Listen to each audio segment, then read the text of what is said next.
Erev Tov Rabotai. We are continuing with our Mishna Yomi Masechet Terumot. We are up to Perek Yud Mishnah Aleph. Today's Mishnayot should be Le'ilun Nishmat Neria ben Svetlana Aranbayev and Eliyahu ben Burcha Israelov Minuchatam Began Eden Amen. As an introduction to the following chapter, if a food of chulin absorbs the flavor of terumah produce to the extent that the flavor can be detected in the food of chulin, what we call noten tam, the food must be treated as terumah and it may not be eaten by a non-Kohen. This halakha is specific to when the chulin and terumah are different types of foods, what we call min b'she'eno mino, mixtures of foods of the same type, min b'mino, that we discussed previously in chapter 4, Mishnah 7. Now this chapter is primarily going to discuss this halakha and related halachot. The Mishnah says, Batzal shenetano betoch adashim. If a terumah onion was put into chulin lentils, the halakha is like this. Im shalem mutar. If the onions is whole, it is permitted for a non-Kohen to eat the lentils because the onion does not give flavor to the lentils. The Mefarshim explain that the case is specific.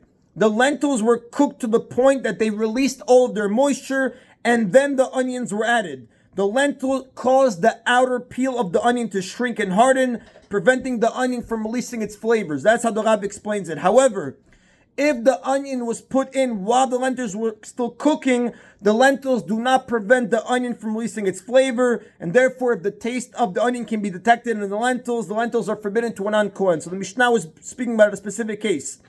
But if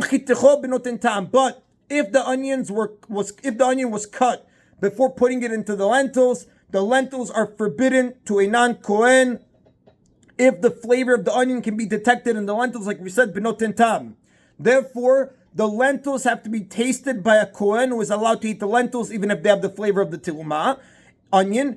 If he detects the flavor of the onion, the lentils may not be eaten by a non-Kohen. Otherwise, they may be eaten by a non-Kohen as well. The Mefarshim explain, once the onion is cut, the lentils do not prevent it from releasing its flavor. The lentils absorb the flavor of the onion and therefore it's forbidden to a non-Kohen if the flavor of the onion can be detected in the lentils. Now, generally, we know flavor is transferred from one food to another only by heat or by through soaking or pickling. So here too, the Mishnah is speaking about one of these cases, that it was by heat or by soaking or by pickling.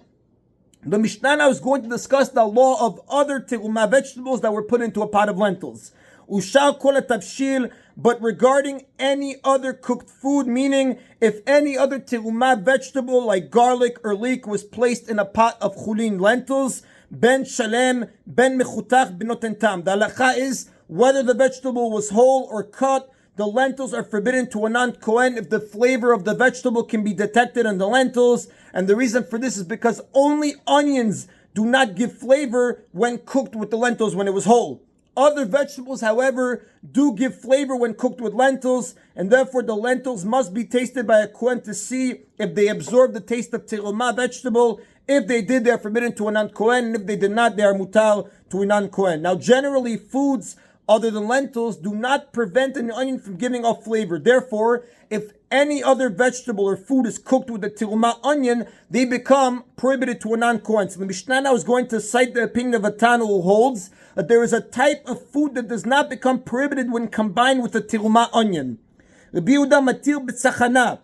Rabbi Yehuda permits in the case of tzachana, which is a type of pickled fish, that if it was put into a utensil with a terumah onion, it remains permitted to a non-Kohen, because the tzachana, even though it absorbed the flavor of the terumah onion, it will still be mutar to a non-Kohen. Mefarshim explain, tzachana is a kind of small pickled fish that has a very bad smell. It was common to put an onion in with the fish in order to remove the smell. So the Mishnah is teaching us that if a whole terumah onion, which doesn't disintegrate, was used for this purpose, a tzachana still remains permitted to a non-Kohen. She'eno ela litol et hazuama. Why? Because the Mishnah says this is because the onion is put only to remove the bad smell of the tzachana, and it does not improve its flavor. Now, since the flavor of the terumah onion doesn't improve the tzachana, it does not forbid the tzachana to a non-Kohen. And the Rav tells us, Ven halakha ki Rabbi Yehuda, the halakha does not follow the opinion of Rabbi Yehuda. Now, on to Mishnah Bet, continuing based on what we just learned.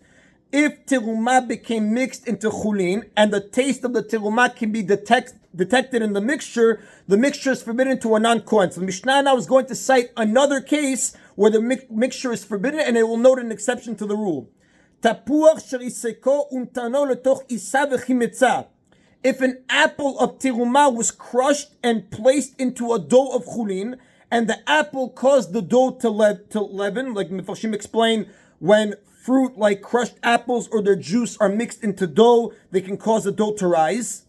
This dough is forbidden to a non-Kohen, even if the taste of the apple cannot be detected in the dough, because since the apple causes the dough to rise, it's considered a significant ingredient of the dough and is not nullified. We have this on Halacha, we say Davar Ma'amid or the Tavlin.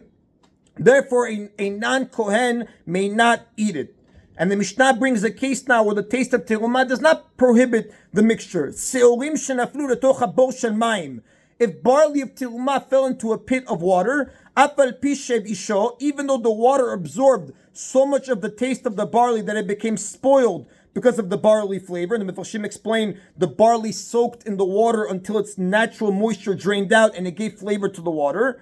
Nevertheless, its water is still permitted to a non-Kohen, because since the flavor of the barley does not improve the taste of the water, but instead spoils the water, it doesn't forbid the water to a non-Kohen. Because the Mefarshim explain, flavor of forbidden food does not prohibit another food if it gives the food a bad flavor. We call in halacha noten tam lifgam. And that is in Rabotai of today's Mishna Yomi. Baruch Adonai le'olam. Amen v'amen.